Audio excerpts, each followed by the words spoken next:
सल्तनत की स्थापना की गई, ये सारी बातें आप इस सेशन में क्लियर कर पाएंगे, ठीक है ना। किसके बारे में भैया? मोहम्मद गोरी, ठीक है ना, मोहम्मद गोरी। तो मोहम्मद गोरी जो है एक भाई एक तरह से इंपॉर्टेंट भाई पर्सनालिटी है। जब आप दिल्ली डायनेस्टी को स्टार्ट करते हैं तो उस टाइम पे आपको ये एकदम इंपॉर्टेंट पर्सनालिटी के रूप में नजर आता है, ठीक है ना। तो मोहम्मद गोरी की हम बात करने जा रहे हैं। किसकी भैया? मोहम्मद गोरी की। मोहम्मद गोरी की अगर हम टाइम पीरियड की बात करते हैं, इसका जो टाइम पीरियड है वो क्या है? ये है 1173 से 1206, ठीक है ना, 1173 से 1206। तो मतलब इस तरह से आप समझ सकते हैं कि भैया इसका जो शासनकाल रहा है कितना रहा है, इसका जो शासनकाल है वो साथियों कितना है? तो 1173 से 1206 है, 1173 से 1206 है, ठीक है। और ये कहां का शासक था? तो आप देखेंगे कि गौर प्रदेश का शासक था, ठीक है ना। गौर प्रदेश का राजा। कहां का राजा था ये? गौर प्रदेश का राजा, ठीक है, गौर प्रदेश का शासक। और गौर प्रदेश कहां पर था? गौर प्रदेश अफगानिस्तान में था, ठीक है। कहां पर था भैया? गौर प्रदेश अफगानिस्तान था। और कहां पर था? अफगानिस्तान में था। शायद इसीलिए इसे मोहम्मद गोरी कहा गया है, ठीक है ना। मतलब कह सकते हैं कि रूलर ऑफ गौर, ठीक है, रूलर ऑफ। तो चलिए फिलहाल एक एक करके देखते हुए आगे बढ़ेंगे और चीजों को समझेंगे। तो सबसे पहले तो अब ये है कि इसको नॉर्मल लुक में कर दिया जाए ताकि हम इसमें लिख। तो ये आपका मोहम्मद गोरी के बारे में सेशन है ना, जो जिससे ये पता चलेगा कि दिल्ली सल्तनत की स्थापना कैसे हुई है, ठीक है। तो चलिए देख लिया जाए मोहम्मद गोरी, ठीक है भैया, मोहम्मद गोरी।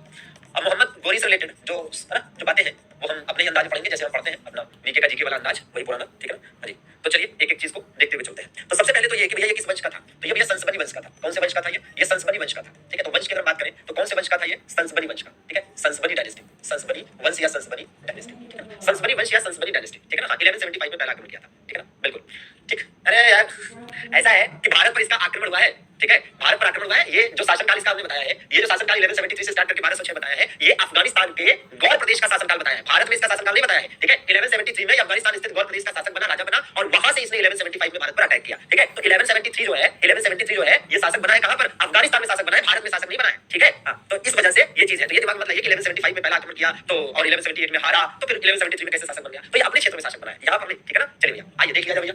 अब आप देखेंगे कि भैया इसमें जो ठीक है, अब इसमें शासक कब बना वो भी हम देख लेते हैं, शासनकाल भी यहीं पर लिख देते हैं 1173 से 1206, ठीक है ना। हाँ जी। तो ये जो है शासक रहा है, ठीक है, शासक रहा है। और ये इसका शासनकाल है मतलब एक तरह से कहां का? गौर प्रदेश का, अफगानिस्तान का, ठीक है। तो हमने क्या बताया? ये संसबरी वंश का था भैया। कौन सा वंश का था? संसबरी वंश का था। अब आप देखिएगा किसने पहला जो आक्रमण किया, और ये भी है कि आप जानते हैं कि टर्की आक्रमणकारी था, ठीक है। तो पहला आक्रमण जो इसने किया था, फर्स्ट इन्वेजन, ठीक है। तो जो इसके द्वारा फर्स्ट इन्वेजन किया गया वो कब किया गया? एक तो ये देखना है। दूसरी बात पहली हार, भारत में जो पहली हार इसकी हुई, ठीक है, भारत में पहली हार, ठीक है। तो भारत में पहली हार, एक ये इंपॉर्टेंट है कि भारत में पहली बार ये कब हारा, ठीक है, भारत में पहली हार, ठीक है, मतलब first defeat in India, first defeat in India, first defeat in India, first defeat in India, Bharat में इसकी जो पहली हार। इसी प्रकार से और देखिए भाई, इसी प्रकार से ये भी देखिए कि भाई इसने जो लड़ाई लड़ी है, तराइन का पहला युद्ध, तराइन का पहला युद्ध इसने लड़ा, तराइन का पहला युद्ध इसने लड़ा।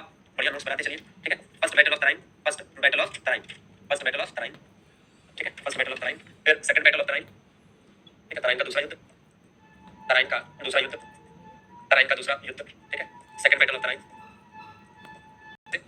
चंदावर का युद्ध, चंदावर का युद्ध, चंदावर का युद्ध, battle of Chandawar, battle of Chandawar, Delhi पर नियंत्रण, ठीक है, दिल्ली पर नियंत्रण। और एक चीज क्या कि भाई अंतिम अभियान, अंतिम अभियान इसने किसके खिलाफ किया था? अंतिम अभियान मतलब लास्ट कैंपेन इसका किसके खिलाफ था? लास्ट कैंपेन किसके खिलाफ था? और फिर फाइनली इसकी डेथ, ठीक है, मतलब फाइनली इसकी डेथ कब हुई, मृत्यु कब हुई, ठीक है, देखते चलेंगे। वंश का था, ठीक है ना, संसबरी वंश का था। और गौर प्रदेश जो है इसका, ठीक है, क्षेत्र था गौर प्रदेश, ठीक है। और गौर प्रदेश की अगर बात करें तो जैसा हमने कहा कि गौर प्रदेश कहां पर था भैया? गौर प्रदेश ये अफगानिस्तान में हुआ करता था, ठीक है ना। तो अफगानिस्तान के गौर प्रदेश का, ठीक है, अफगानिस्तान के गौर प्रदेश का ये शासक बना कब? 1173 और 1206 में, ठीक है ना। अच्छा, पहला आक्रमण इसने जो भारत पर किया वो 1175 में किया था। किस पर किया था? मुल्तान पर किया था। और यहाँ के किसी शासक का, स्थानीय शासक का नाम नहीं मिलता है, ठीक है ना। इसी प्रकार से भारत में इसकी जो पहली हार है वो 1178 में हुई थी। कहां पर? पाटन, गुजरात। पाटन है, पाटलिपुत्र नहीं है, पढ़ लीजिएगा इसको, ठीक है ना। पाटन है, पाटन गुजरात में इसकी पहली हार हुई थी। पाटन गुजरात में इसकी पहली हार हुई थी, ठीक है। तो पाटन गुजरात में इसकी जो पहली हार हुई है वो किसके हाथों हुई है? तो इसको हराया गया किसके द्वारा? भीम द्वितीय के द्वारा। हालांकि वास्तविकता यह है कि भीम द्वितीय जो है, भीम द्वितीय जो है ये छोटा बालक था। तो वास्तव में इसकी जो शासन की बागडोर है वो इसकी माता है ना के हाथ में थी, जिनका नाम था नायिका देवी। क्या नाम था भैया इनका? माता नायिका देवी, ठीक है ना। तो नायिका देवी का नाम काफी यहाँ पर महत्वपूर्ण हो जाता है कि नायिका देवी के नेतृत्व में इसने हराया है। किसके नेतृत्व में? नायिका देवी के नेतृत्व में इसने पराजित किया है, ठीक है। अच्छा, इसी प्रकार से तराइन के द्वितीय युद्ध, प्रथम युद्ध की बात करें तो तराइन का जो प्रथम युद्ध है 1191 में लड़ा गया था, 1191 में लड़ा गया था। और तराइन के प्रथम युद्ध में, ठीक है, किसकी जीत हुई भैया? तो जीत, विक्ट्री किसकी हुई, ठीक है। तो इसमें विक्ट्री जो हुई है वो किसकी हुई है? ये पृथ्वीराज तृतीय की हुई है। किसकी हुई है भाई? पृथ्वीराज तृतीय की हुई है, या तो पृथ्वीराज चौहान कह लीजिए, ठीक है। तो या तो पृथ्वीराज तृतीय कहेंगे या पृथ्वीराज चौहान कहेंगे, ठीक है ना। पृथ्वीराज तृतीय भी कह सकते हैं और पृथ्वीराज चौहान भी कह सकते हैं, ठीक है। पृथ्वीराज तृतीय भी कह सकते हैं और पृथ्वीराज चौहान भी कह सकते हैं, ठीक है, पृथ्वीराज, ठीक है। तो ये दोनों बातें इसी प्रकार से आप इसमें आप देखेंगे तो भैया 1192 इसको अभी एक्सप्लेन करते हैं, लिख लीजिए पहले। पृथ्वीराज, इसमें क्या हुआ था? इसमें किसकी विक्ट्री हुई थी? इसमें जो विक्ट्री हुई, इसमें जो जीत हुई, ठीक है, वो किसकी हुई थी? ये भैया जीत हुई थी मोहम्मद गोरी की। इसमें मोहम्मद गोरी की जीत हुई, इसमें मोहम्मद गोरी की जीत हुई, ठीक है। और मोहम्मद गोरी ने जब तराइन का दूसरा युद्ध जीता तो यहीं से दिल्ली पर नियंत्रण स्थापित हो गया था, ठीक है ना। कब स्थापित हुआ? 1192, ठीक है, 1192 में तराइन का युद्ध जीतकर, है ना। तो ये पहला मुस्लिम शासक था, पहला मुस्लिम शासक था जिसने दिल्ली पर, पहला मुस्लिम शासक था जिसने दिल्ली पर नियंत्रण स्थापित किया। तो ये भी एक बात है जिसको यहाँ पर मैं मेंशन कर रहा हूँ, ठीक है। पहला मुस्लिम शासक जिसने दिल्ली पर नियंत्रण स्थापित किया, ठीक है, पहला मुस्लिम शासक, पहला मुस्लिम शासक जिसने दिल्ली पर नियंत्रण स्थापित किया, पहला मुस्लिम शासक जिसने दिल्ली पर नियंत्रण स्थापित किया, ठीक है, पहला मुस्लिम रूलर। तो पहला मुस्लिम युद्ध की अगर बात करते हैं तो 1194 में हुआ था चंदावर का युद्ध। और चंदावर के युद्ध में, ठीक है, किसको हराया, ठीक है। तो चंदावर के युद्ध में आप देखेंगे कि जो जयचंद था, इसको हराया गया। Jaichand defeated by, Jaichand defeated by, Jaichand was defeated by Mohammad Ghori, ठीक है ना। मतलब ये है कि कह सकते हैं कि जयचंद को मोहम्मद गोरी ने हराया, ठीक है। जयचंद को मोहम्मद गोरी ने हराया, मोहम्मद गोरी ने हराया, ठीक है। जयचंद को मोहम्मद गोरी ने हराया, कि आपको समझ में आनी चाहिए। अंतिम अभियान भी यहाँ पर लिख लेते हैं। तो अंतिम अभियान किसके विरुद्ध था? खोखरों के विरुद्ध, ठीक है। और अभी समझा देते तो सब समझ में आ जाएगा। खोखरों के विरुद्ध इसका अंतिम अभियान था, ठीक है। खोखरों के विरुद्ध मतलब अगेंस्ट खोखर, ठीक है, अगेंस्ट खोखर, ठीक है। भाई भारत में मुस्लिम राज का संस्थापक माना जाता है, ठीक है। भारत में मुस्लिम राज का संस्थापक, भारत में मुस्लिम राज का संस्थापक इसे माना जाता है, भारत में मुस्लिम राज का संस्थापक इसे माना जाता है, ठीक है। मतलब कह सकते हैं कि founder of Muslim empire Bharat और founder of Muslim rule in India, founder of Muslim rule in India, ठीक है। Founder of Muslim rule in India. चलिए तो देख लेते हैं, अब इसको समझ लेते हैं और इसको समझने की जो प्रक्रिया है, ठीक है। तो भैया ये अभी क्या था, ये नोट्स था एक तरह से, ठीक है, ये नोट्स है। अब इसको समझने की प्रक्रिया पर भी हम आएंगे। और इसने भारत में प्रवेश किया था गोमल दर्रे से, ठीक है। भारत में प्रवेश जो किया था, ठीक है, गोमल दर्रे से प्रवेश किया था। तो इसको भी आप यहाँ मेंशन कर सकते हैं, इंपॉर्टेंट है, ठीक है। गोमल दर्रे से प्रवेश, गोमल, ठीक है, गोमल दर्रे से प्रवेश हुआ था भारत में इसका, गोमल दर्रे से भारत में प्रवेश, ठीक है ना। मतलब कह सकते हैं कि जब इस वाले युद्ध में है ना, जो पहला आक्रमण हुआ था इसका, तो मतलब एंट्री थ्रू गोमल पास, एंट्री थ्रू गोमल पास, एंट्री थ्रू गोमल पास, ठीक है। तो गोमल पास के माध्यम से भारत में इसका प्रवेश हुआ था, ठीक है ना। हाँ, डेथ की अगर हम बात करते हैं तो इसकी जो डेथ हुई है, ये 1206 में इसकी डेथ हुई थी। कहाँ पर डेथ हुई थी? दमयत नाम का एक स्थान था, वहीं पर इसकी डेथ हुई थी। कहाँ पर? दमयत नामक स्थान पर, ठीक है। दमयत नामक स्थान पर इसकी डेथ हुई, ठीक है। हाँ, दमयत नामक स्थान पर इसकी डेथ हुई। तो इस प्रकार से आप देख सकते हैं, ठीक है ना, ठीक है। जिससे भी नुकसान हुआ हो, ठीक है, ये अभी चर्चा का मामला नहीं है, ठीक है। चलिए आप अपनी तैयारी पर फोकस करिए। नुकसान किससे ज्यादा हुआ, किससे कम हुआ, उसको जानकर क्या करेंगे, ठीक है ना। चलिए और चीजों को समझा जाए। पहले तो एक प्रॉपर तरीके से आपने इसको नोट कर लिया होगा और आपके दिमाग में बिल्कुल फिट होना चाहिए, सुपर हिट होना चाहिए। और ये भारत में मुस्लिम राज का संस्थापक है, आपके दिमाग में एकदम होना चाहिए। बाकी आगे चलकर आपको एक चीज और जो है एग्जाम में देखने को मिल सकती है कि भैया पहला मुस्लिम आक्रमण, ठीक है ना, पहला मुस्लिम आक्रमण। जैसे जब आपसे ऐसा क्वेश्चन पूछा जाए कि पहला मुस्लिम आक्रमण, अब है क्या कि पहला मुस्लिम आक्रमण का मतलब हो गया कि सीधे सीधे हम ये आपको बता रहे हैं कि देखिए पहला मुस्लिम इन्वेजन, पहला मुस्लिम इन्वेजन का क्या तात्पर्य है। तो अलग अलग कॉन्टेक्स्ट कहने का यह तात्पर्य है, अलग अलग कॉन्टेक्स्ट कहने का जो तात्पर्य है वो क्या है। तो अलग अलग कॉन्टेक्स्ट कहने का यह तात्पर्य है कि अभी देखिए आप समझ जाएंगे। अलग अलग कॉन्टेक्स्ट कहने का तात्पर्य है कि भाई अगर आपसे कहा जाए कि भारत पर पहला मुस्लिम आक्रमण, भारत पर पहला मुस्लिम आक्रमण, भारत पर पहला मुस्लिम आक्रमण, ठीक है ना, मतलब ये है कि ऑन इंडिया, ठीक है, first Muslim invasion on India.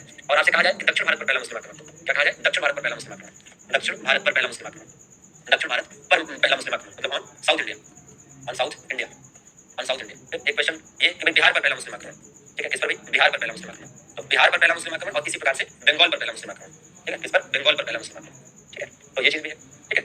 अब इसमें आप देखेंगे कि आपको पता है कि यहाँ पर कौन है, यहाँ पर है मोहम्मद बिन कासिम, ठीक है। 712 ईस्वी की बात है और 712 ईडी में ये जो आक्रमण हुआ था ये कहाँ हुआ था? सिंध प्रदेश पर हुआ था। किस पर हुआ था? सिंध पर हुआ था, ठीक है ना, किस पर? सिंध पर। तो ये सिंध प्रदेश पर आक्रमण हुआ था। और आप यहाँ देखेंगे दक्षिण भारत पर, तो दक्षिण भारत में जो पहला मुस्लिम आक्रमण हुआ था वो किसका हुआ था? अलाउद्दीन खिलजी का हुआ था। किसका? अलाउद्दीन खिलजी का, ठीक है। तो अलाउद्दीन खिलजी का, ठीक है, किसका हुआ? अलाउद्दीन खिलजी का हुआ था,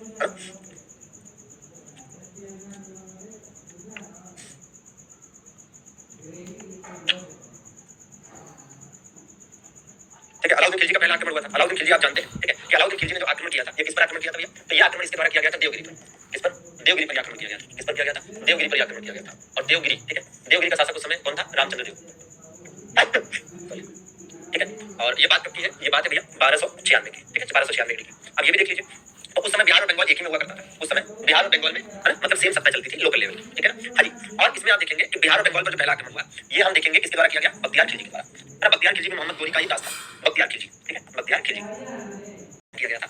बख्तियार खिलजी के द्वारा जो अटैक किया गया था ये कहाँ पर किया गया था भाई? बख्तियार खिलजी के द्वारा ये जो अटैक किया गया, ये अटैक किया गया था इस पर, ये किया गया था बिहार शरीफ पर, ठीक है, बिहार शरीफ पर, बिहार शरीफ पर ये पहला आक्रमण हुआ था, ठीक है, किस पर भैया? बिहार शरीफ पर, ठीक है, बिहार शरीफ, बिहार शरीफ। और ये जो बिहार शरीफ है इसको आप ब्रैकेट में लिख सकते हैं ओदंतपुरी, क्या लिख सकते हैं? ओदंतपुरी लिख सकते हैं, ठीक है, ओदंतपुरी, ओदंतपुरी आप लिख सकते हैं इसको, ठीक है। हाँ जी। और ये आक्रमण कब का है? तो ये 1197-98 का है, ठीक है, 1197-98 का है। हाँ, नालंदा नष्ट कर दिया था, ठीक है। तो ये एकदम स्पष्ट, इसमें तो कोई दिक्कत नहीं होनी चाहिए, सीधा सीधा एकदम स्पष्ट नजर आ रहा है और एक ही जगह पर इस चीज को लिखना आपके लिए बहुत फायदेमंद होगा, ठीक है ना भाई। पहला मुस्लिम आक्रमण की बात हो रही है, फर्स्ट मुस्लिम इन्वेजन की बात हो रही है। जब हम भारत में पहले मुस्लिम इन्वेजन की बात करते हैं तो मोहम्मद बिन कासिम, ठीक है, जिसने 712 ईस्वी में सिंध पर आक्रमण किया था, ठीक है। और दक्षिण भारत पर पहला मुस्लिम आक्रमण की बात करें तो 1296 में अलाउद्दीन खिलजी ने देवगिरी पर आक्रमण किया था। और अगर हम बंगाल या बिहार पर, ठीक है ना, हाँ जी, अगर हम बंगाल और बिहार में, ठीक है ना, बंगाल और बिहार में, ठीक है, बंगाल और बिहार, है ना। सुमित बेटा एक चीज नहीं जानते हो कि ब्लॉक करने में मुझे समय नहीं लगता, सीधी बात, नो बकवास, ठीक है, डायरेक्ट एक्शन नो डायरेक्शन। चलिए देखिए पहला मुस्लिम आक्रमण की बात करते हैं, ठीक है। तो पहला मुस्लिम आक्रमण क्लियर कर चुके हैं और इससे आपका क्लियर हो चुका होगा। चलिए फिलहाल हम वाकई वापस लौटते हैं इस पर, ठीक है, ठीक है, वापस हम इस पर लौटते हैं, वापस हम इस पर लौटते हैं। हम बात कर रहे थे किसके लिए? मोहम्मद गोरी की, ठीक है। मोहम्मद गोरी को समझने के लिए हम हल्का सा मैथ के सहारे भी जाएंगे, ठीक है ना। हाँ जी, हम थोड़ा मैथ के सहारे भी जाएंगे, ठीक है ना। देख लिया जाए। अब देखिए भाई, जब जैसे आप यहाँ देखिए अफगानिस्तान वाला क्षेत्र क्या भैया? गौर प्रदेश यहाँ पर था, ठीक है, ये भैया गौर प्रदेश, ठीक है, गौर प्रदेश, ठीक है। अब यहाँ पर जो है कौन था? यहाँ पर था मोहम्मद गोरी, ठीक है। यहाँ पर कौन शासक बना? मोहम्मद गोरी, मोहम्मद गोरी यहाँ का शासक बना, ठीक है। ये बात 1173 की है, जब ये राजा बना, ठीक है, किंग बना। किंग क्या कहते थे, नॉर्मली आप रूलर ही कह लीजिए, ठीक है। तो इसको जो है गौड़ प्रदेश का रूलर बनाया गया, ठीक है। 1173 में ये रूलर बना, ठीक है ना। ठीक है, कहाँ पड़ता है? अफगानिस्तान में पड़ता है। अब एक बात गौर करिएगा, वो ये कि अफगानिस्तान में अगर गौड़ प्रदेश पड़ता है और मोहम्मद गौरी को भारत पर आक्रमण करने हैं, ठीक है, तो उसे हिंदू कुश पर्वत पार करके आना पड़ेगा, ठीक है ना। हाँ, हिंदू कुश पर्वत पार करके आना पड़ेगा। तो यहाँ पर आप जानते हैं कि क्या था भैया, यहाँ पर आप जानते हैं कि भैया हिंदू कुश पर्वत था और ये हिंदू कुश पर्वत पार करके आना पड़ेगा, ठीक है। तो ये जो हिंदू कुश रेंज है, क्या ये जो हिंदू कुश रेंज है, ठीक है, इस हिंदू कुश रेंज को ये पार करके आया, बहुत सारे आक्रमणकारी आए तो ये भी आया, ठीक है ना, बहुत सारे आक्रमणकारी आए तो ये भी आया, ठीक है। तो आप देखिएगा, ठीक है, बिल्कुल हिंदू कुश पर्वत को पार करके। और ये जो हिंदू कुश पर्वत को पार करके आया, इसमें बताने का सेंस ये है, जरूरत ये है कि हिंदू कुश पर्वत में आप देखेंगे तो दो दर्रे हैं इंपॉर्टेंट, ठीक है, दो दर्रे हैं इंपॉर्टेंट, एक ये दर्रा और एक ये दर्रा। और इन दोनों दर्रों में से एक दर्रा भाई देखिए क्या कहा जाता है, इसको कहते हैं खैबर दर्रा। क्या कहते हैं? खैबर दर्रा। ये मोटा बना रहा हूँ, ठीक है, खैबर दर्रा। और इसको क्या कहते हैं भैया? तो इसको कहते हैं गोमल दर्रा। क्या कहते हैं इसको कहते हैं गोमल दर्रा, ठीक है। क्या कहते हैं इसको कहते हैं गोमल दर्रा, ठीक है। खैबर दर्रा, गोमल दर्रा, ठीक है, खैबर दर्रा, गोमल दर्रा। अब देखिए है क्या, तो भाई आप देखेंगे यहाँ से प्रवेश और यहाँ से प्रवेश, ठीक है। तो ये जो खैबर दर्रा है, इस खैबर दर्रे से भारत में किसका किसका प्रवेश हुआ था, ये तो आपको पहले से ज्ञात है। याद करिए कि इससे भारत में किसका किसका प्रवेश हुआ था। भाई आर्यों का भारत में प्रवेश इसी दर्रे से हुआ था ना। बाबर का भी प्रवेश इसी दर्रे से हुआ था, सिकंदर का भी प्रवेश इसी दर्रे से हुआ था भारत में, ठीक है। तो ये तीनों तो क्या जानने जाते हैं, ठीक है। हाँ जी, तो ये आपका बिल्कुल जरूरी है कि भैया आर्यंस का भारत में प्रवेश, ठीक है, बाबर का भारत में प्रवेश और किसका, सिकंदर का भारत में प्रवेश, ठीक है, सिकंदर का भारत में प्रवेश, ठीक है। तो इन तीनों का जो प्रवेश है, ठीक है, इन तीनों का जो भारत में प्रवेश है तो वो इन्हीं से हुआ है। भारत में जो प्रवेश है, भारत में जो एंट्री है, भारत में जो प्रवेश है, भारत में जो एंट्री है वो यही से, ठीक है भैया, भारत में जो प्रवेश, ठीक है। तो एंट्री इन इंडिया, ठीक है ना, एंट्री इन इंडिया, ठीक है। अब बताना ये है कि ये जो गोमल दर्रा है से इसने प्रवेश किया, ठीक है ना, इससे इसने प्रवेश किया भारत में, ठीक है। मतलब जो भारत में इसने एंट्री मारी है, ठीक है, जो भारत में इसकी एंट्री हुई है, किसकी भैया, अरे हाँ 1206 में मोहम्मद गौरी की डेथ के बाद ही दिल्ली सल्तनत स्थापित हुआ। ये बात बिल्कुल सही है, ठीक है, देखिएगा। हाँ बिल्कुल, बाबर मुगल था, ठीक है। चलिए, तो हम ये इसमें ये थोड़ा ऐड कर रहे हैं, एडिशनल बता रहे हैं, ये नोट के फॉर्मेट में है आपका, ठीक है, ये नोट के फॉर्मेट में भाई। चलिए, वो आया वहां पर, बताइए। देखिए मोहम्मद गौरी जो कि गौड़ प्रदेश, मोहम्मद गौरी जो कि अफगानिस्तान के गौड़ प्रदेश का, ठीक है, मोहम्मद गौरी अफगानिस्तान के गौड़ प्रदेश का था। इसने इस हिंदू कुश पर्वतमाला में स्थित गोमल दर्रे से भारत में प्रवेश किया, ठीक है ना, गोमल दर्रे से भारत में प्रवेश किया और अलग अलग क्षेत्रों पर इसने अटैक किया, अलग अलग क्षेत्रों पर इसने अटैक किया। बात समझ रहे हैं? अलग अलग क्षेत्रों पर इसने अटैक किया, ठीक है ना। हाँ जी, ठीक है, देख लिया जाए तो भैया ये चीज है। अब यहाँ से आपके माइंड में एक चीज तो सेट हो गई, ठीक है, आपके माइंड में एक चीज तो सेट हो गई कि भैया ये जो अफगानिस्तान का गौड़ प्रदेश है, इस क्षेत्र का मोहम्मद गौरी हिंदू कुश पर्वत के गोमल दर्रे से प्रवेश करके भारत में आया और भारत के अलग अलग हिस्सों पर आक्रमण किया, ठीक है ना, अलग अलग हिस्सों पर आक्रमण किया। और यह संसबनी वंश का था। भारत पर इसने जो पहला आक्रमण किया, यहाँ से समझना शुरू करें कि भारत पर इसने जो पहला आक्रमण किया, भारत पर जो इसने पहला आक्रमण किया 1175 ईस्वी में गोमल दर्रे से प्रवेश करके वो मुल्तान पर किया। उस समय मुल्तान का राजा कौन था इसका जिक्र नहीं मिलता है, ठीक है, तो केवल यही बता रहे हैं कि मुल्तान पर 1175 में आक्रमण किया। अब इसके बाद और आगे देखेंगे तो और भी क्षेत्रों पर इसने आक्रमण करना जारी रखा और फाइनली इसने आक्रमण किया 1178 में पाटन पर, ठीक है ना। 1178 में इसने कहां पर आक्रमण किया, पाटन पर आक्रमण किया। आप चाहे तो इसमें क्या कर सकते हैं कि कुछ बातें लिख भी सकते हैं कि भैया जैसे ना, या आप मेंशन कर सकते हैं कि 1175 में इसने पहला आक्रमण किया था, 1178 में इसने एक आक्रमण किया था, इसी तरह से 1191 में आक्रमण, 1192 में आक्रमण, 1190, ठीक है, 4 में आक्रमण और फिर 1206, ठीक है। तो ये एक आप यहां पर मेंशन कर सकते हैं, जिससे आपका थोड़ा सा याद करने के लिए एक आपको क्या मिल जाएगा, फ्लो चार्ट मिल जाएगा, ठीक है ना। हाँ, है ना। अच्छा, गोमल दर्रा अभी कहां पे मिलेगा? गोमल दर्रे को चाइना वाले उठा के हांगकांग ले गए। गोमल दर्रा कहां मिलेगा? चाइना वाले उठा के हांगकांग ले गए, इस समय हांगकांग में है। अरे यार दर्रा है मेरे भाई, पहाड़ी के बीच में था, तो तब जहां था आज भी वही है। हिंदू कुश पर्वत पहले जहां था वही है, ठीक है, और उसमें गोमल दर्रा जहां था आज भी वही है, ठीक है। हाँ जी, और गोमल दर्रा हिंदू कुश पर्वत का हिस्सा है। हिंदू कुश पर्वत पाकिस्तान और अफगानिस्तान के बॉर्डर पर है, ठीक है ना। हाँ जी भैया, ठीक है, तो पहले ही बताया शुरू में ही कि पाकिस्तान और अफगानिस्तान के बॉर्डर पर हिंदू कुश पर्वत है और उस हिंदू कुश पर्वत के बीच में एक दर्रा है, गोमल दर्रा, और एक खैबर दर्रा। तो खैबर दर्रे की तो खबर ले ली, अब जो है गोमल दर्रे की खबर होगी, ठीक है भैया। तो देखो है क्या कि ये क्या है, ये भैया इसका पहला आक्रमण था। ये क्या था? ये भैया इसका पहला आक्रमण था। और ये जो पहला आक्रमण था ये किस पर हुआ था? मुल्तान पर हुआ था, ठीक है ना, मुल्तान पर हुआ था। ये क्या था? ये भैया इसकी भारत में पहली हार थी। और ये पहली हार इसकी कहां पर हुई थी? ये पहली हार इसकी हुई थी पाटन नामक स्थान पर, जो कि गुजरात में था, ठीक है ना। किसके द्वारा ये हराया गया था? तो भीम, ठीक है, भीम सेकंड ने इसे हराया था, जिसे मूल राजदूती भी कहा जाता है कहीं कहीं पर, ठीक है ना। अजी भैया, ठीक है, हाँ डेट और टाइम भी याद कर लो तुम। तराइन का पहला युद्ध, ठीक है, तो भाई यहाँ पर 1191 में तराइन का, ठीक है, तराइन का पहला युद्ध हुआ, तराइन का पहला युद्ध हुआ भैया। और इसी प्रकार से यहाँ पर तराइन का दूसरा युद्ध हुआ, तराइन का दूसरा युद्ध हुआ, ठीक है, तराइन का दूसरा युद्ध हुआ। और इसी प्रकार से आप देखेंगे कि यहाँ पर भाई चंदावर का युद्ध हुआ। कौन सा युद्ध हुआ? चंदावर का युद्ध हुआ, ठीक है ना। और इस प्रकार से अंतिम में ये खोखरों के विरुद्ध अंतिम अभियान हुआ, ठीक है, खोखरों के विरुद्ध, ठीक है, खोखरों के विरुद्ध क्या हुआ भैया? खोखरों के विरुद्ध लास्ट अभियान हुआ, अंतिम अभियान हुआ। क्या हुआ? अंतिम अभियान हुआ, अंतिम अभियान हुआ, ठीक बात है, ये चीज है, ठीक है ना। तो एज इट इज याद कर लेना। अब इससे क्या होगा, आपके दिमाग में पूरा सेट होगा, उसको समझ पाएंगे। तो आइए यहीं से समझते हैं, बाकी नोट्स तो आप आगे लिखा है, ठीक है, दोनों में से जो भी, हाँ ठीक है ना, ठीक है। अब देखिए है क्या, ठीक है क्या कि अगर आप देखेंगे कि हमारे इस क्लास में वैसे बहुत सारे ऐसे बच्चे हैं जो ऐसे सवाल पूछते हैं जिन सवालों का पेपर से कोई लेना देना नहीं है, दूर दूर तक कोई लेना देना नहीं है, लेकिन बस पूछते रहते हैं, ठीक है। तो चलिए, तो अब इसीलिए ये नियम लगाया गया है कि आप अपना डाउट भेज दीजिए। तो डाउट जब आप भेजते हैं व्हाट्सएप पर, तो उससे ये फायदा होता है कि जो काम की चीज है वो बताई जाती है, जो काम की चीज नहीं है नहीं बताई जाती, ठीक है। हाँ जी, चलिए, तो देखिए अब है क्या, इससे बाकी बच्चे डिस्टर्ब नहीं होते ना। 1175, तो भैया 1175 में भारत पर पहला आक्रमण हो गया, ठीक है। उसके बाद 1178 में पहली हार हो गई पाटन गुजरात में। भीम द्वितीय उस समय छोटा बच्चा था, इसलिए उसकी माता नायिका देवी के हाथ में शासन की बहादुर थी और यहीं पर इसकी पहली हार हुई। अब ये तराइन के युद्ध में जो मामला है, तो पहले वाले युद्ध में तो मोहम्मद गौरी हारा था, पृथ्वीराज चौहान जीत गए थे, ठीक है ना। पहले वाले युद्ध में तराइन का जो पहला युद्ध है, तराइन के पहले युद्ध में क्या हुआ? तराइन के पहले युद्ध में मोहम्मद गौरी हारा, तराइन के पहले युद्ध में मोहम्मद गौरी हारा, ठीक है, और तराइन के दूसरे युद्ध में जीता, ठीक है। और वास्तव में मोहम्मद गौरी को भारत पर, मोहम्मद गौरी इन सीमावर्ती क्षेत्रों में छुटपुट इलाके जो है उधर आक्रमण करता था, वो दिल्ली पर आक्रमण करने की हिम्मत उसके अंदर नहीं थी, ठीक है ना। हाँ भैया देखिए, दिल्ली और उसके आसपास के क्षेत्रों पर मोहम्मद गौरी के आक्रमण करने की औकात नहीं थी, हिम्मत नहीं थी, लेकिन फिर भी उसने क्यों आक्रमण कर दिया? इसलिए आक्रमण कर दिया क्योंकि उसे आक्रमण करने के लिए बुलाया था किसने? चंदावर गढ़वाल वाले क्षेत्र के राजा जयचंद ने। ठीक है, जयचंद ने बुलाया था। तो कहते हैं कि जयचंद की मर्जी के खिलाफ, ठीक है ना, अरे जयचंद और संयोगिता का मामला जानते हैं? देखिए जयचंद और संयोगिता की बात करें, ठीक है, जयचंद कौन थी? जयचंद की बेटी थी संयोगिता। जयचंद की बेटी कौन थी? संयोगिता। तो जयचंद की बेटी संयोगिता से पृथ्वीराज चौहान ने उसकी मर्जी के खिलाफ विवाह कर लिया था। तो एक स्टोरी ये बनती है कि जयचंद की मर्जी के खिलाफ उसकी पुत्री संयोगिता से विवाह किसने? पृथ्वीराज चौहान ने कर लिया और इससे जयचंद ने अपने आप को बहुत अपमानित महसूस किया और अपना बदला लेने के लिए मोहम्मद गौरी को आमंत्रित किया। ठीक है ना? देखिए अब यहाँ ये है कि जयचंद जो है, जयचंद ने पृथ्वीराज चौहान के खिलाफ आमंत्रित तो कर लिया मोहम्मद गौरी को, लेकिन मोहम्मद गौरी क्यों आया? क्योंकि जयचंद ने उसे कहा था कि मैं तुम्हारी मदद करूंगा। तो पहले वाले युद्ध में मोहम्मद गौरी किसके भरोसे आया था? जयचंद के भरोसे आया था। तराइन के पहले युद्ध में मोहम्मद गौरी जयचंद के भरोसे आया था क्योंकि जयचंद ने कहा था कि मैं तुम्हारा सपोर्ट करूंगा पूरे दल बल के साथ। लेकिन मेन मौके पर आप देखेंगे तो जयचंद ने मोहम्मद गौरी का साथ नहीं दिया। ठीक है, और इस वजह से दूसरों के भरोसे आए हुए मोहम्मद गौरी की हार हुई। लेकिन दूसरी बार मोहम्मद गौरी केवल अपने दम पर आया था और तराइन का दूसरा युद्ध जीतकर दिल्ली को नियंत्रित कर लेता है, भारत में मुस्लिम राज्य की स्थापना कर लेता है। ठीक है ना? और इसके बाद चंदावर के युद्ध में जयचंद को मारता है कि तुम्हारी वजह से मुझे यहाँ पर इतनी दिक्कत हुई थी, मैं तुम्हें मारूंगा जरूर। ठीक है ना? तो इस तरह से तराइन का पहला युद्ध मोहम्मद गौरी जयचंद के भरोसे आए होने की वजह से हार जाता है और तराइन का दूसरा युद्ध खुद के दम पर जीतकर भारत में मुस्लिम राज्य स्थापित करता है और चंदावर के युद्ध में है ना भाई जयचंद को हराता है, मारता है, जिसने इसके साथ धोखेबाजी करी थी। ठीक है ना? अरे तो वो चीज यहाँ पर मेंशन की गई है कि भाई तराइन का पहला युद्ध पृथ्वीराज चौहान की जीत, तराइन का दूसरा युद्ध मोहम्मद गौरी की जीत। ठीक है ना? और चंदावर का युद्ध जिसमें जयचंद को मोहम्मद गौरी ने हराया और दिल्ली पर नियंत्रण मोहम्मद गौरी का 1192 में, मोहम्मद गौरी का दिल्ली पर नियंत्रण 1192 में प्रथम मुस्लिम शासक स्थापित, यहाँ पर मतलब प्रथम मुस्लिम शासक था जिसने स्थापित किया। अंतिम अभियान खोखरों के विरुद्ध किया था। ठीक है, 1206 में और दमयक नामक स्थान पर फाइनली इसकी डेथ हो गई, फाइनली इसकी मृत्यु हो गई। ठीक है ना? फाइनली इसकी मृत्यु हो गई। तो इसमें कोई दिक्कत तो होनी नहीं चाहिए। क्यों? हाँ जी, इसमें कहीं से कहीं तक किसी को कोई दिक्कत होनी नहीं चाहिए और आराम से ये चीजें हैं। बाकी किसी को भी दिक्कत लगे तो बताएंगे। ठीक, अब देखिए तो यहाँ पर बाकी है ना, हाँ ठीक है, याद हो गया अच्छे से, मस्त लगा। ठीक है, अब देखो अभी मामला खत्म थोड़ा होगा। तो अब एक बात ये समझिए कि ये जो मोहम्मद गौरी है, ठीक है, मोहम्मद गौरी का जो गुलाम था, मोहम्मद गौरी का जो गुलाम था वो कौन था? मोहम्मद गौरी का गुलाम था कुतुबुद्दीन ऐबक। मोहम्मद गौरी की जब 1206 में डेथ हो जाती है तो कुतुबुद्दीन ऐबक के द्वारा दिल्ली सल्तनत स्थापित किया जाता है और आगे बढ़ाया जाता है। ठीक है भैया, हाँ जी। और यहाँ पर होने को तो डीपनेस में अगर हम जाए, गहराई में जाए तो बहुत कुछ है। ठीक है ना? हाँ, बहुत कुछ है अगर हम डीपनेस में जाए, लेकिन इतनी ज्यादा गहराई में जाने की जरूरत है नहीं। आपको जो पेपर देना है उसमें जहां तक जिस चीज की आवश्यकता है उतना आपको निश्चित रूप से पढ़ाया जाएगा। ठीक है ना? हाँ ठीक है, चलिए भाई यहाँ पर चौहान जी भी यहाँ पर आए, पृथ्वीराज चौहान। तो पृथ्वीराज क्या क्या जानेंगे इनके बारे में? पृथ्वीराज चौहान को वैसे पृथ्वीराज तृतीय भी इनको कहा जाता है, पृथ्वीराज चौहान या पृथ्वीराज तृतीय भी कहा जाता है इनको। ठीक है, और भाई जैसा कि आप देख ही सकते हैं कि ये चौहान डायनेस्टी से थे। कौन सी डायनेस्टी से? चौहान डायनेस्टी से थे, चौहान वंश। ठीक है ना? कौन से वंश से थे भैया? चौहान वंश से थे। ठीक है, चौहान वंश से थे। दूसरी बात ये है कि भाई इन्होंने अपनी राजधानी दिल्ली को बनाई थी। इन्होंने राजधानी किसको बनाई थी? दिल्ली को। एक्चुअली में दिल्ली इन्होंने आनंदपाल तोमर से जीता था, दिल्ली इन्होंने आनंदपाल तोमर से जीता था। ठीक है, वाइफ आप जानते हैं कि संयोगिता, जो कि है ना एक तरह से कह लीजिए कि भगा के लाए थे, उठा के लाए थे। ठीक है, हाँ जी, जयचंद की बेटी थी संयोगिता। और बाकी ये है कि इनके राजकवि याद करिए, इनके जो राजकवि थे, ठीक है, कौन थे भैया इनके राजकवि? इनके जो राजकवि थे इनका नाम था क्या? चंद्र बरदाई, चंद्र बरदाई। ठीक है, चंद्र बरदाई, चंद्र बरदाई। ठीक है, चंद्र बरदाई। चंद्र बरदाई ने एक बुक लिखी है जो कि काफी फेमस भी है, पृथ्वीराज रासो, पृथ्वीराज रासो। ठीक है भैया, पृथ्वीराज रासो, तो ये भी याद रखिए, पृथ्वीराज रासो, पृथ्वीराज, पृथ्वीराज रासो, पृथ्वीराज रासो।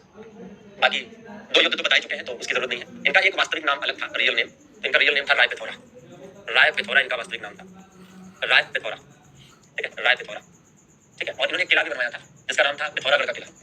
दिल्ली में पिथौरागढ़ का किला इन्होंने बनवाया था, पिथौरागढ़ का किला। ठीक है, पिथौरागढ़ का किला इन्होंने बनवाया था, मतलब Pithoragarh fort, Pithoragarh fort, Pithoragarh fort. हाँ एकदम ठीक है। हाँ हाँ, बुक तो बहुत पूछता है। तो पृथ्वीराज चौहान का ये मामला जरूर याद रखेंगे। ठीक है, ठीक है, काफी पूछा जाता है तो ये चीज दिमाग में आपको होनी चाहिए। जयचंद के बारे में आप ये कह सकते हैं कि जयचंद के बारे में तो बहुत अलग से नहीं, बट ये है कि फिर भी थोड़ा बहुत तो जान ही लीजिए जो इंपॉर्टेंट है, जो पेपर में पूछा जाता है जयचंद। ठीक है, जयचंद के बारे में वाइफ का नाम लिखा तो है संयोगिता, सर संयोगिता, संयोगिता इसकी वाइफ का नाम है भैया। तो जयचंद की बात करें तो पहली बात तो यह है कि गढ़वाल वंश का शासक है, गढ़वाल वंश। ठीक है, गढ़वाल वंश का शासक है, गढ़वाल डायनेस्टी। ठीक है, गढ़वाल डायनेस्टी, गढ़वाल डायनेस्टी। ठीक है, जयचंद की ही बेटी थी, पुत्री थी, है ना, कौन भैया? संयोगिता, संयोगिता। ठीक है, संयोगिता, बिल्कुल।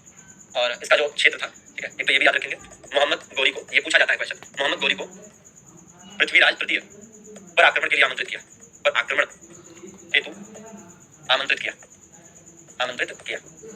ठीक है, मतलब कह सकते हैं कि इन्हें पृथ्वीराज तृतीय पर आक्रमण करने के लिए आमंत्रित किया। ठीक है, तो ये भी याद रखेंगे। क्षेत्र की बात करेंगे तो इसका क्षेत्र था, एरिया था। ठीक है, जो रीजन था जिस पर ये रूल करता था, तो ये उत्तराखंड वाला एरिया था। ठीक है, अवध वाला एरिया था। ठीक है, कौन सा? अवध वाला एरिया था। इसके अलावा आप देखेंगे बनारस वाला एरिया था। क्या था? बनारस वाला एरिया था। ठीक है ना, तो ये सब एरिया थे। ठीक है ना, ठीक, तो ये जयचंद, ठीक है भैया। मोहम्मद गौरी के द्वारा मुस्लिम राज की जो स्थापना की गई, मुस्लिम राज, भारत में मोहम्मद गौरी को मुस्लिम राज का संस्थापक क्यों कहा जाता है? क्योंकि मोहम्मद गौरी ने 1192 में दिल्ली पर स्थापित कर लिया अपना नियंत्रण, और दिल्ली हुआ करती थी उस समय पॉलिटिकल हब, ठीक है। तो भारत में जो पॉलिटिक्स का हब था, सेंटर था, ठीक है, राजनीति का केंद्र था, वो दिल्ली था। और दिल्ली पर 1192 में जयचंद ने, ठीक है, सॉरी, मोहम्मद गौरी ने अधिकार कर लिया, नियंत्रण कर लिया, कंट्रोल कर लिया, और अपने दास, अपने गुलाम कुतुबुद्दीन ऐबक को अपना अधीनस्थ, अपने अंडर कंट्रोल में एक रूलर नियुक्त करके यहाँ से चला गया था, ठीक है ना। अच्छा भैया, ठीक है, क्या लिखा है? 1192 में मोहम्मद गौरी, ठीक है ना, तराइन का दूसरा युद्ध जीता। और यहाँ क्या लिखा है? 1192 में दिल्ली पर नियंत्रण, मतलब ये है कि दिल्ली पर जो नियंत्रण वो 1192 में तराइन के दूसरे युद्ध को जीत कर हुआ। और तराइन का पहला युद्ध और तराइन का दूसरा युद्ध, ये दोनों ही युद्धों में पृथ्वीराज चौहान और मोहम्मद गौरी आमने सामने थे, ठीक है ना। तो यहाँ पर कौन कौन आमने सामने था भैया? मोहम्मद गौरी, ठीक है, वर्सेज कौन? पृथ्वीराज चौहान, ठीक है, पृथ्वीराज चौहान। बाकी यहाँ पर तो आप जानते हैं कि भीम द्वितीय था, भीम द्वितीय ने हराया था, ठीक है, भीम द्वितीय ने हराया था, ठीक है। और यहाँ पर भाई जयचंद को हराया था, जयचंद को हराया, ठीक है, जयचंद को हराया वही है, ठीक है। तो आप कई सारे तरीके हैं जो मैं आपको बता दिए, अलग अलग तरीकों से आप इसको याद कर सकते हैं और कंसेप्चुअली अपने दिमाग में छाप सकते हैं जितना आपको जरूरत है, ठीक है। चलिए इजाजत दीजिए, आज के लिए इतना ही। कल मुलाकात करेंगे तो प्रॉपर दिल्ली सल्तनत शुरू हो रहा होगा, ठीक है, प्रॉपर दिल्ली सल्तनत शुरू हो रहा होगा, ठीक है ना। चलिए बहुत बहुत शुक्रिया, धन्यवाद, थैंक यू वेरी मच।